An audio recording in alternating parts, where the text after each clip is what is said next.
Kemudian yang ke-16, setelah selesai sujud yang kedua, dilanjutkan ke berdiri ke rakaat kedua. Sesudah selesai sujud yang kedua, selanjutnya adalah berdiri ke rakaat kedua. Adapun caranya, yaitu bertakbir, membaca Allahu Akbar, di saat bergerak mengangkat kepala dari posisi sujud, ya, kemudian duduk istirahat sebentar, seperti saat duduk di antara dua sujud. Lalu dengan diawali dan gerakan meletakkan telapak tangan di lantai di depan lutut. Selanjutnya telapak tangan diangkat dan diletakkan di atas paha, dan lutut diangkat untuk berdiri tegak. Ketika sudah berdiri tegak, langsung bersendakap tanpa mengangkat kedua tangan seperti takbiratul ihram. Nah, ini cara untuk berdiri ke rakaat yang kedua. Coba kita perhatikan ya, bagaimana cara berdiri ke rakaat kedua setelah sujud yang kedua di rakaat pertama. Ini ada peragaan, coba Anda perhatikan dengan sesama bagaimana cara untuk berdiri ke rakaat kedua, agar besok ketika praktek tidak keliru lagi.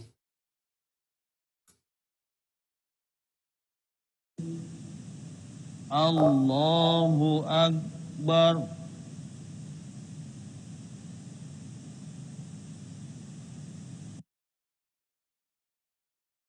Saya ulangi lagi ya biar lebih jelas ya. Nah, ini Allahu Akbar. duduk. Nah, itu posisi duduk sebentar ini. Ya, jadi duduk dulu, tangannya di seperti ini. Nah, kemudian coba lihat tangannya. Nah, ini posisi tangannya seperti ini. Jadi habis duduk, kemudian tangannya bergerak ke depan. Nah, kemudian tangannya ditaruh di paha. Nah, ini di paha ini. Baru kemudian berdiri. Nah, ini cara untuk berdiri ke rakaat yang kedua. Nah, pada saat di rakaat kedua, maka gerakan dan bacaan sholat yang dikerjakan seperti pada saat rakaat pertama, kecuali bacaan doa iftitah yang tidak perlu dibaca lagi. Rangkaian gerakan dan bacaan sholat pada rakaat kedua diakhiri dengan sujud kedua. Setelah sujud kedua di rakaat kedua, kemudian duduk tasyahud awal. Sesudah selesai sujud kedua pada rakaat kedua, gerakan sholat berikutnya adalah duduk tasyahud awal, yang caranya sama dengan duduk di antara dua sujud, atau duduk iftirosh. Ketika melakukan duduk tasyahud awal, beberapa hal hendaknya dilakukan. Yang pertama, mengacungkan jari telunjuk tangan kanan dengan membuat isyarat seperti angka 53 dalam angka Arab. Jadi mengacungkan jari telunjuk ini. Ya, mengacungkan jari telunjuknya ini. Mengacungkan jari telunjuk sejak awal duduk tasyahud. Ya, jadi sejak duduk tasyahud awal itu langsung mengacungkan jari telunjuk, tidak pada saat mengucapkan kalimat illallah ketika baca syahadat dalam tasyahud. Nah, biasanya kan ada yang mengacungkan jari telunjuk itu ketika asyhadu alla ilaha illallah baru. Nah, sejak awal begitu duduk langsung mengacungkan jari telunjuknya. Karena itu yang dicontohkan Rasulullah. Jadi tidak menunggu asyhadu alla ilaha illallah, itu ada nanti praktek, coba nanti. Nah, masih ada yang seperti itu nanti. Jadi sekali lagi mengacungkan jari telunjuk diawali sejak duduk tasyahud awal. Dan telunjuknya kemudian tidak digerak-gerakkan. Nah, ada yang digerak-gerakkan gini atau ada yang gini. Tetap diam aja. Ya, jadi mengacungkan jari telunjuk terus diam. Nah, terus menunjuk seperti ini. Mengacungkan jari telunjuknya yang serius ya. Nah, ini seperti ini posisinya. Nah, ini. Jadi jangan seperti menunjuk itu jangan lemes seperti ini, nggak berdaya, mengangkat jari telunjuk aja nggak kuat itu kan, males itu kan. Ini kan serius gitu ya, jadi serius menunjuk itu ya. Nah, ini posisinya seperti ini. Nah, kemudian membaca tasyahud. Bacaan tasyahud yaitu at-tahiyatulillah wassalawatu watthayyibatu salamu alaika ayyuhan nabiyyu warahmatullahi wabarakatuh. Assalamu alaina wa ala ibadillahis sholihin. Asyhadu an la ilaha illallah wa asyhadu anna Muhammadan abduhu wa rasuluhu, atau wa asyhadu anna Muhammadar Rasulullah boleh juga. Ya. Kemudian dilanjutkan dengan membaca sholawat Nabi. Allahumma sholli ala Muhammad wa ala ali Muhammad kama shollaita ala Ibrahim wa ala ali Ibrahim wa barik ala Muhammad wa ali Muhammad kama barakta ala Ibrahim wa ali Ibrahim innaka Hamidum Majid. Ingat, di dalam baca sholawat, di dalam sholat tidak ada tambahan kata sayyidina. Kalau di luar sholat terserah Anda, tapi ketika di dalam sholat tidak ada tambahan kata sayyidina. Kenapa? Karena Rasulullah tidak mencontohkan ada kata sayyidina di dalam sholawat di saat sholat. Maka jangan ditambahi. Lu masa nggak boleh? Nggak boleh, contohnya nggak ada kok. Kenapa ditambahi? Nah, kalau ditambahi nanti berarti sekali lagi, berarti apa yang dicontohkan Rasulullah dulu itu tidak sempurna, sehingga harus ditambah. Nah, kemudian membaca doa sesudah sholawat Nabi, yaitu Rabbi a'inni ala dzikrika wa syukrika wa husni ibadah. Ini rokaat yang kedua, duduk tasyahud awal. Ya, kita pakai contoh sholat 4 rokaat gitu ya, biar sempurna gitu ya. Baik, kemudian berikutnya berdiri ke rokaat ketiga. Sesudah selesai membaca doa di akhir duduk tasyahud awal, gerakan sholat berikutnya adalah berdiri ke rokaat ketiga untuk sholat yang jumlah rokaatnya 3 atau 4. Adapun tata cara untuk berdiri ke rokaat ketiga pada dasarnya sama dengan cara berdiri ke rokaat kedua, yaitu meletakkan telapak tangan di lantai atau di depan lutut, kemudian telapak tangan diangkat diletakkan di atas paha, kemudian lutut diangkat untuk berdiri tegak. Nah, saat berdiri diawali dengan membaca kalimat takbir dan disertai dengan mengangkat tangan seperti saat bertakbiratul ihram.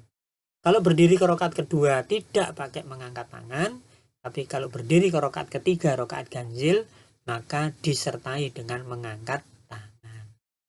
Selanjutnya, di saat sudah dalam keadaan berdiri tegak, kemudian bersendagap seperti pada rokaat pertama dan kedua.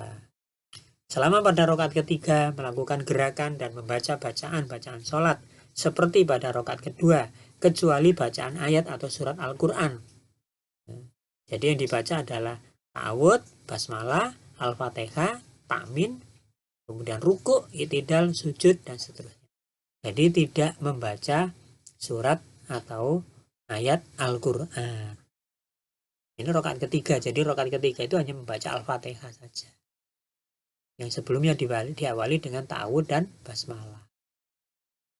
Kemudian berdiri ke rokaat keempat. Setelah sujud yang kedua pada rokaat ketiga, selanjutnya adalah melakukan gerakan untuk berdiri ke rokaat keempat. Adapun cara melakukan berdiri ke rokaat keempat adalah sebagai berikut. Bertakbir tanpa mengangkat tangan seperti saat takbiratul ihram. Sebelum berdiri terlebih dahulu dilakukan duduk istirahat sebentar seperti pada saat duduk di antara dua sujud, yaitu duduk iftirashi.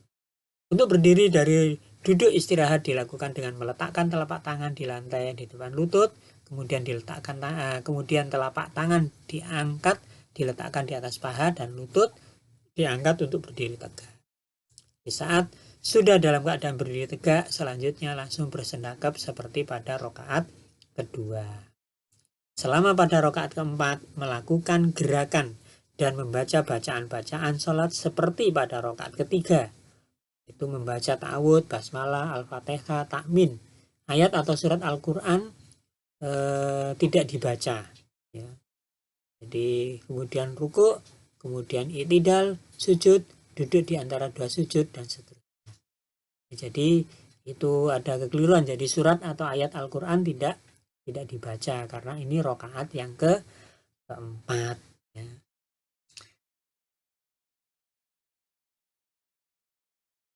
Kemudian berikutnya yaitu duduk tasyahud akhir setelah rokaat yang keempat tadi itu selesai.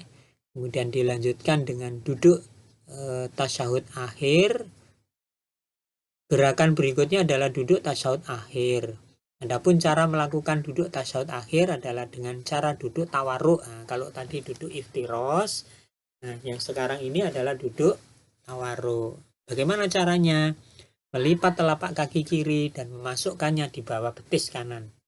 Kemudian pantat didudukkan di lantai, sementara telapak kaki kanan tetap ditegakkan. Ketika sedang duduk tasyahud akhir tersebut, hendaknya dilakukan mengacungkan jari telunjuk tangan kanan sejak awal duduk tasyahud akhir. Jadi tidak pada saat mengucapkan kalimat ilallah ketika membaca syahadat dalam tasyahud. Serta tidak menggerak-gerakkan jari telunjuknya. Jadi hanya sekali mengacungkan, diam. Nah ini cara duduknya. Ini dimasukkan ini. Telapak kaki kiri dilipat dimasukkan di bawah betis. Duduknya kalau duduk ya, iftiros kan duduk di atas lipatan kaki. Nah, telapak kaki kiri ini duduk di lantai ya. Duduk di lantai. Ada satu pandangan yang berpendapat bahwa untuk sholat yang rokaatnya 2, baik sholat fardu maupun sunnah, maka cara duduk tasyahud akhirnya tidak dengan cara tawarruk, tapi dengan cara iftirosi, seperti duduk pada tasyahud awal atau duduk di antara dua sujud. Dalam hal ini Muhammadiyah berpendapat bahwa duduk tasyahud akhir untuk sholat yang 2 rakaat adalah tetap dengan duduk tawarruk seperti duduk tasyahud akhir pada sholat yang 3 atau 4 rakaat. Ini tambahan saja. Nah, baca tasyahud sama dengan rakaat tasyahud awal, baca sholawat Nabi juga sama. Nah, bedanya ada di dalam doa sesudah sholawat Nabi. Doanya lebih panjang. Allahumma inni a'udzubika min adabi jahannam wa min adabil qabri wa min fitnatil mahya wal mamat wa min syarri fitnatil masihid dajjal. Ini permohonan perlindungan kepada Allah Subhanahu wa taala. Ini dibaca sesudah baca sholawat ya, sebelum salam. Nah, berikutnya bagian terakhir dari rangkaian ibadah sholat yaitu salam, karena salam adalah penutup dari ibadah sholat. Akhir dari rangkaian ibadah sholat adalah mengucapkan salam. Adapun dalam mengucap salam hendaknya dilakukan sambil menoleh ke kanan dan ke kiri secara sungguh-sungguh sehingga pipinya sampai dapat terlihat dari belakang. Jadi tidak hanya sekedar menengok gini tapi betul-betul menengok ke belakang. Ketika menoleh ke kanan dan ke kiri itu tidak perlu diikuti menggerakkan telapak tangannya seperti membalikkan telapak tangan. Ada kan Assalamualaikum warahmatullahi wabarakatuh. Assalamualaikum. Enggak usah, itu kayak orang nari aja itu. Ya. Jadi tangannya tetap aja ya. Nah, ini seperti ini menolehnya. Adapun bacaan salam yang diucapkan ada beberapa versi. Yang lengkap, Assalamualaikum warahmatullahi wabarakatuh. Assalamualaikum warahmatullahi wabarakatuh. Atau ada versi yang berikutnya, Assalamualaikum warahmatullahi wabarakatuh. Assalamualaikum warahmatullahi. Atau Assalamualaikum warahmatullahi. Assalamualaikum warahmatullahi. Bahkan ada juga yang membaca Assalamualaikum, Assalamualaikum. Nah, setelah selesai membaca salam, maka selesailah sholat yang kita kerjakan. Perhatian, tumaknina dalam gerakan sholat. Ada hadis ini ya. Rasulullah ketika menyuruh orang itu mengulang sholat berkali-kali karena orang itu dalam gerakannya tidak tumaknina sehingga diperintah untuk mengulang kembali. Nah, kemudian orang itu bertanya apa salahnya? Ternyata salahnya karena orang itu sholat tapi tidak tumaknina. Nah, bahkan ada ini pencuri sholat. Nah, Rasulullah bersabda, ya, sejelek-jelek pencuri ialah orang yang mencuri dalam sholatnya. Mereka bertanya, wahai Rasulullah, bagaimana seorang mencuri sholatnya? Beliau menjawab, dia tidak menyempurnakan rukuknya dan sujudnya. Jadi terlalu cepat. Nah, sujud dan rukuk terlalu cepat. Itu pencuri dalam sholat. Nah, coba perhatikan ini. Orang sholat seperti itu. Sholat tapi nggak sempurna. Ini kalau dulu masa Rasulullah orang ini disuruh ulang itu sholat karena gerak-gerakannya tidak sempurna. Coba perhatikan. Nah, belum berdiri sudah nih, belum ini sudah. Ini orang yang nggak sempurna gerakan sholatnya. Nah, coba ini, apalagi ini ya.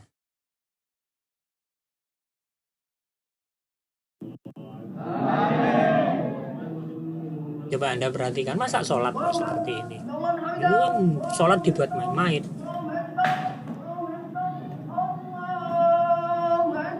Nah, maka ya perbaikilah kualitas sholat kita. Janganlah kita sholat seperti sedang bermain.